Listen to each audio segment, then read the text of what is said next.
Despite internal discord among band members, the heartbreaking loss of manager Brian Epstein, and a few setbacks in commercial endeavors, the years 1967 and 1968 witnessed the genesis of the Beatles' most exquisite masterpieces. These tumultuous times also served as the crucible for shaping the distinctive personas and artistic trajectories that each of the Fab Four would embark upon post-Beatles era. In our last video, we talked about the Beatlemania years, some of the most hectic years for the Beatles, touring the world, releasing music, making films, and of course they also had their fair share of trouble and controversy. In today's video, we'll talk about the Beatles Psychedelic Years. It was in 1966 when they stopped touring and they focused on spending much more time in the studio. They were also doing a lot of LSD, they got into meditation, and they made my favorite albums ever. Hello, by the way, and welcome to my Beatles YouTube channel. If you like the Beatles, please make sure you subscribe and you check out my other videos because you're definitely going to find them interesting. You can also buy my book, which is called From the Cavern to Abbey Road, A Journey Through the Beatles' Iconic Landmarks. But more on that later. So let's go! Between 1963 and 1966, the Beatles were swept up in Beatlemania, embarking on global tours and packing stadiums with adoring fans. However, by 1966, they made the decision to cease touring and shift their focus to spending more time in the recording studio. Several factors influenced this choice. The overwhelming noise of screaming fans made it difficult for them to hear themselves perform, leading to fatigue, and their musical ambitions were outgrowing the limitations of live performance technology. On the 29th of August 1966, the Beatles performed their final paid concert at Candlestick Park in San Francisco, marking the end of an era and starting a new one, in which the Beatles experimented with new instruments, new recording techniques, and pushed the boundaries of music and technology, leaving us some of the best records ever made. On the 9th of November 1966, John Lennon met Yoko Ono during her exhibition at the Indica Art Gallery in London. Yoko was not a Beatles fan, in fact she has hardly even heard of the band, but the two instantly liked each other and they started dating.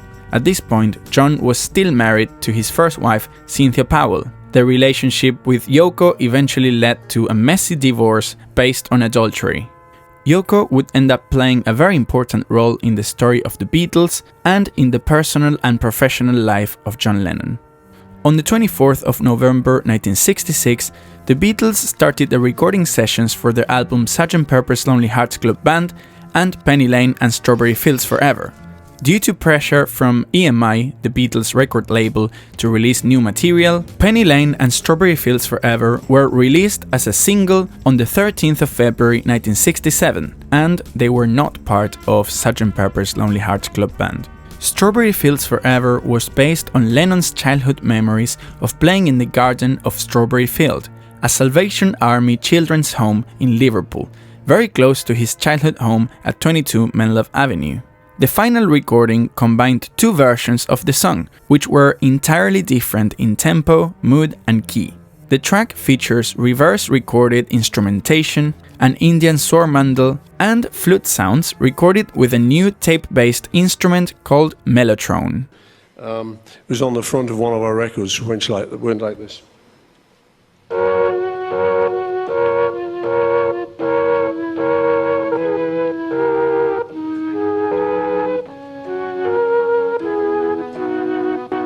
Let me take you down, 'cause I'm going.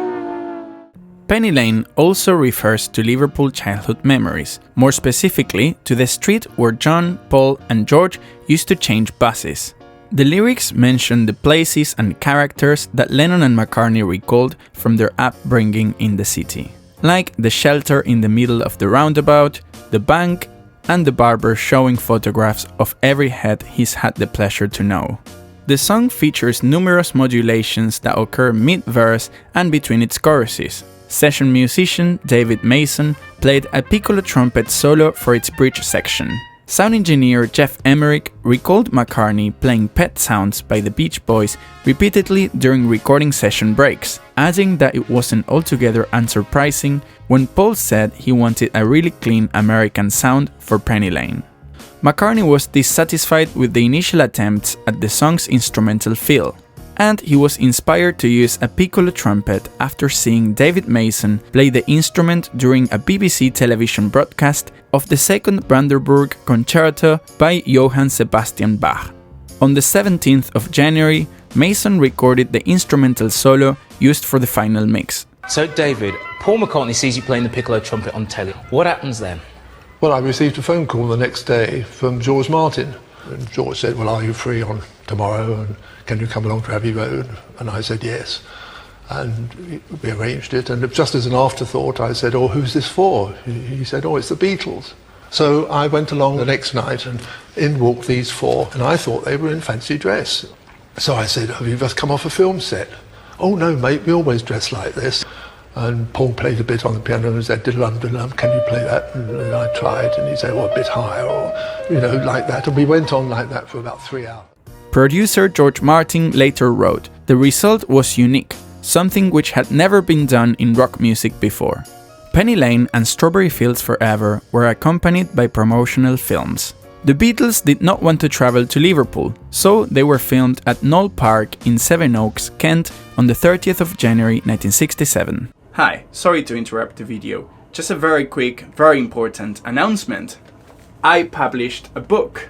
That's right, I published a book. It's called From the Cavern to Abbey Road, a journey through the Beatles' iconic landmarks. In this book, we see the story of the Beatles from the places where everything happened. Some of them are famous, like let's say Abbey Road Studios, and some of them perhaps not so famous, like for example the art gallery where John and Yoko met. The book is divided in 4 sections: Liverpool, Hamburg, London, and the last one is all around the world, so of course I called it Here, There and Everywhere. I put a lot of work and effort into this book, and it would help me so much if you grabbed a copy. It's available on Amazon all around the world, and it comes in 2 different formats. One is a digital book for Kindle, and the other one is the paperback, which is the one that I've got in my hands right now. So if you want your copy, please go to the link in the description. Thank you. Now back to the video. Around this time, the Beatles were doing a lot of LSD, a drug that was largely responsible for the changes in their music and personalities.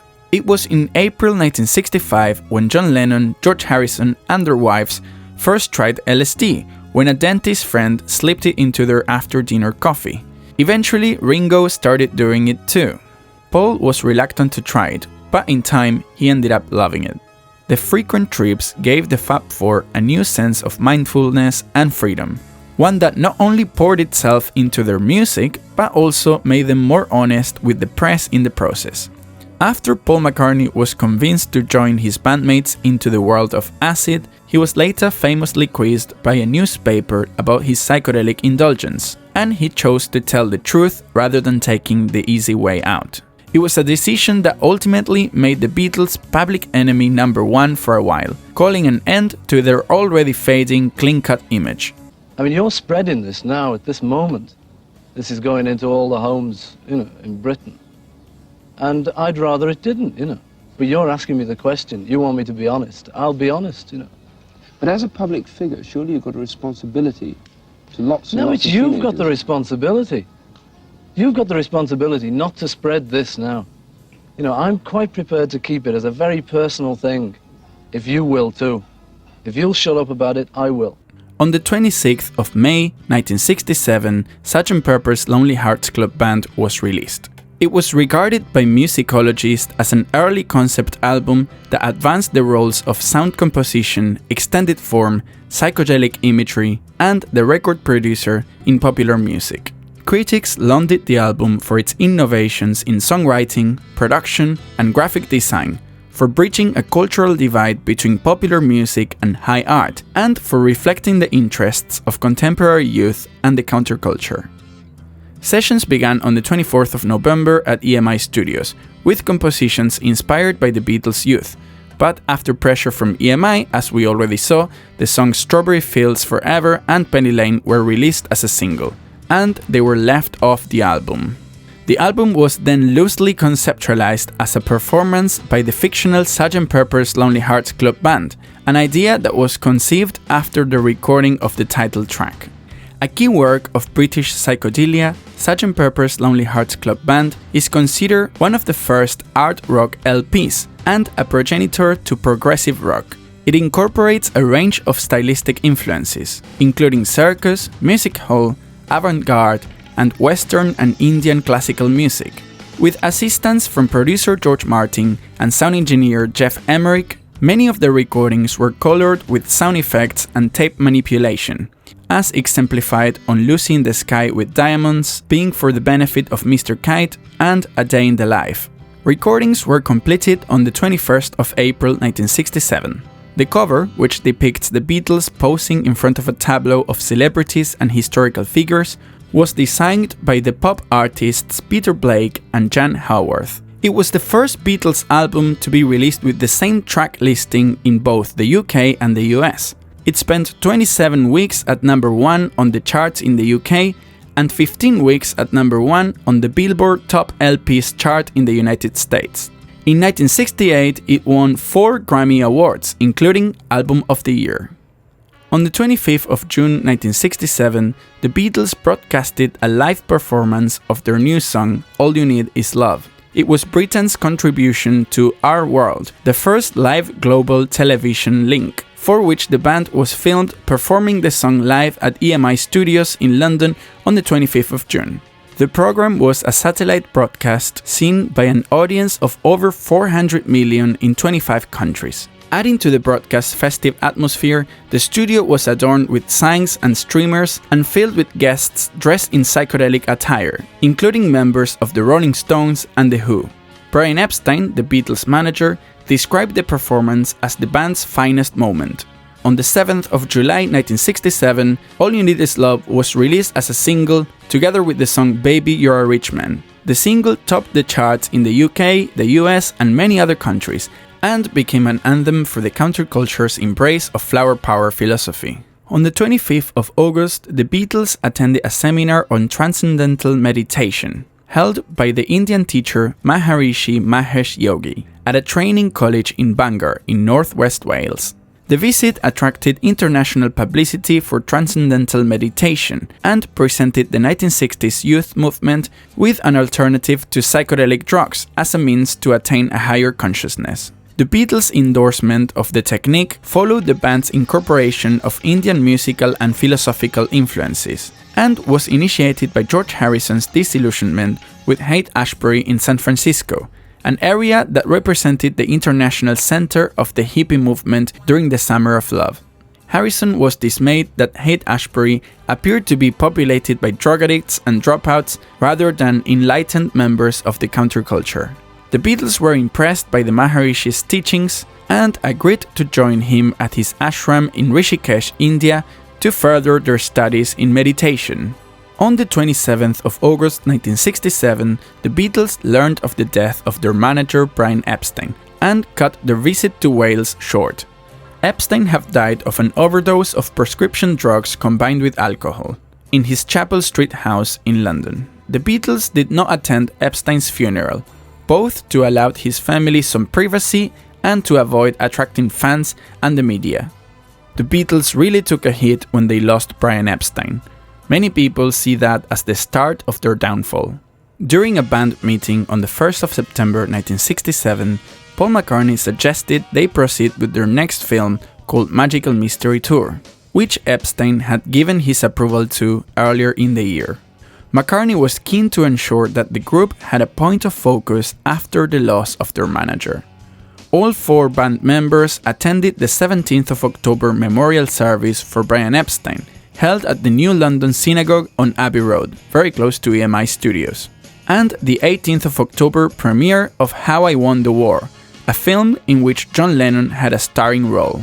When recording their new songs for Magical Mystery Tour, the Beatles continued the studio experimentation that had typified Sgt Pepper's Lonely Hearts Club Band, and the psychedelic sound they had pursued since Revolver. Many Beatles biographers characterized the group's post-Sgt Pepper's recording sessions of 1967 as aimless and undisciplined. The Beatles' use of psychedelic drugs such as LSD was at its height during that summer. And in author Ian MacDonald's view, this resulted in a lack of judgment in their recordings as the band embraced randomness and sonic experimentation.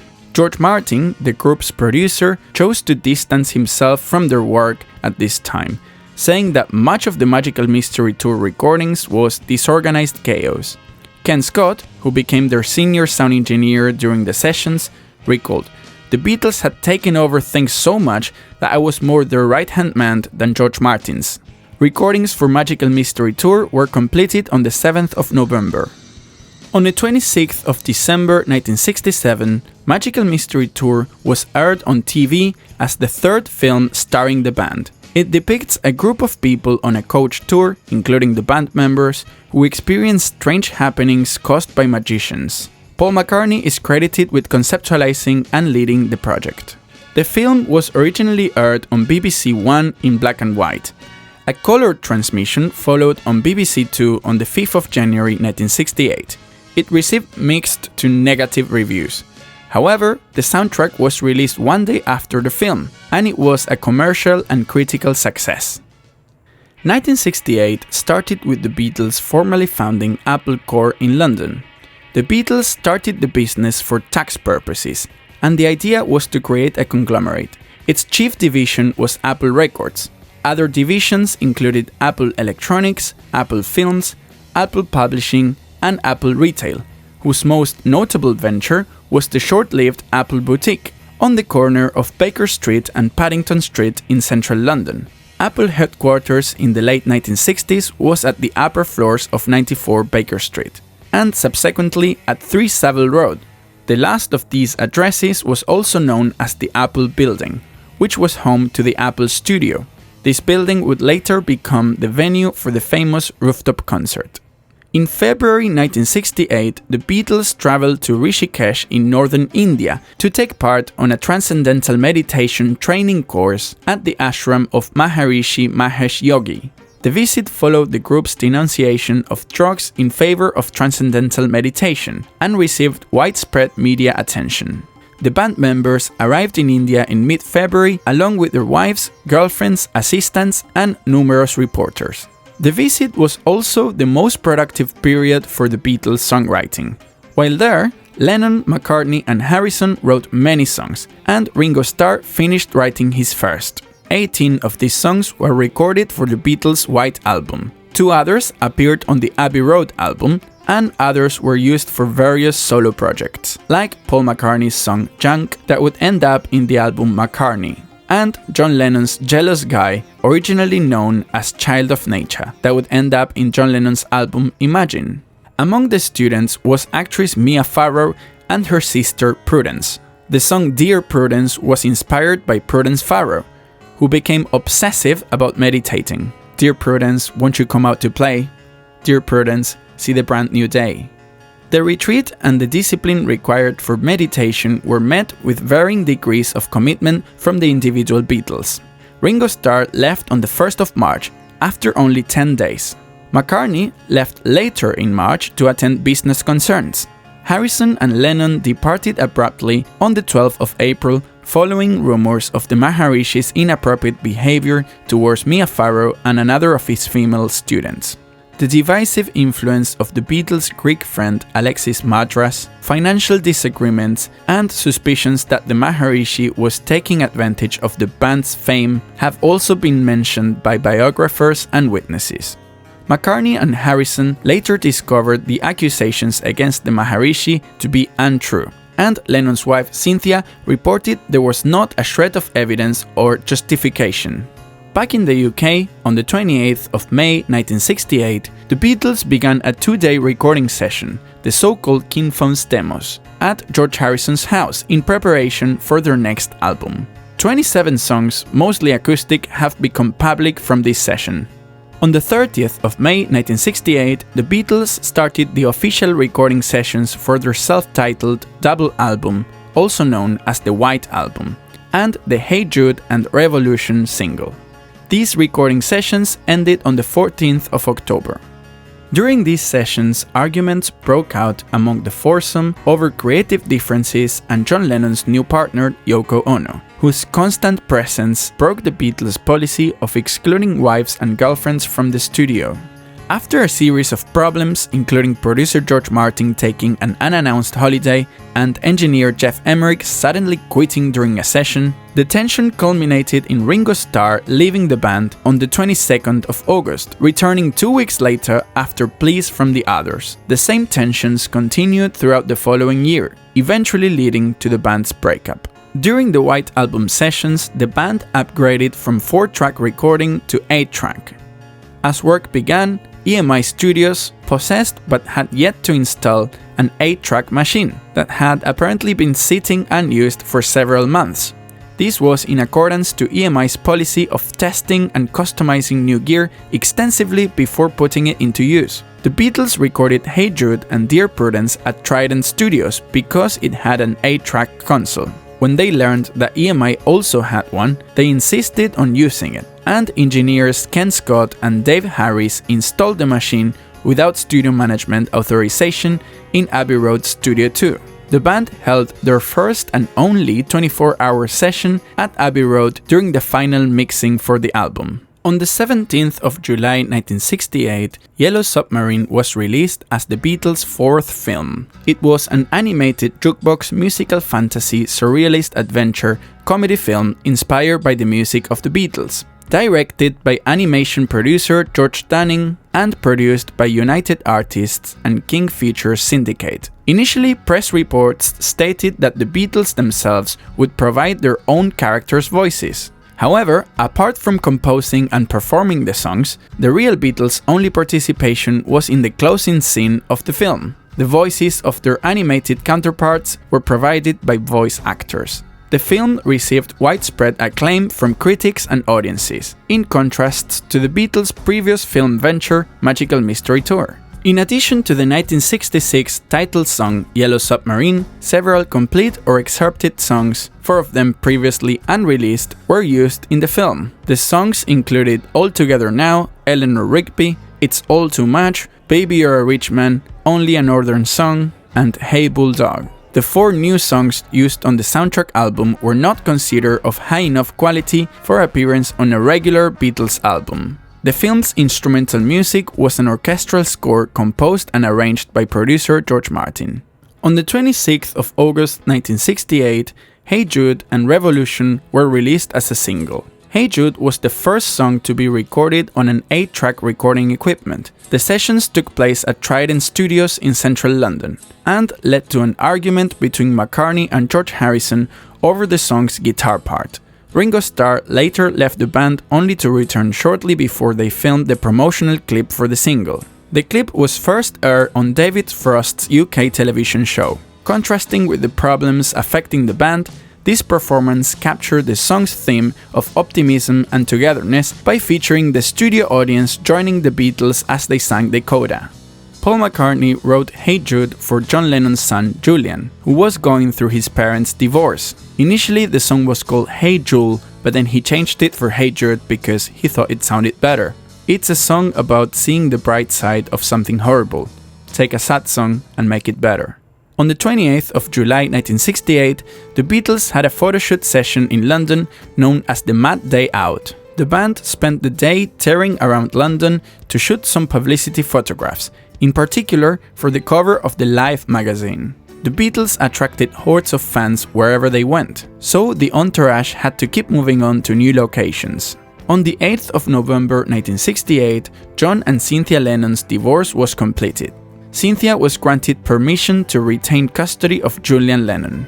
On the 22nd of November 1968, the Beatles' self-titled album, also known as the White Album, was released. It was the only double album by the band, and it featured a plain white sleeve. The cover contains no graphics or text other than the band's name. This was intended as a direct contrast to the vivid cover artwork of the band's previous LP, Sgt Pepper's Lonely Hearts Club Band. The album features 30 songs, 19 of which were written in India. There, the only Western instrument available to the band was the acoustic guitar. Several of these songs remained acoustic on the album. and they were recorded solo or only by part of the group. The production style ensured that the album's sound was scaled down and less reliant on studio innovation than most of their releases since 1966. The release of the White Album marked the end of an era.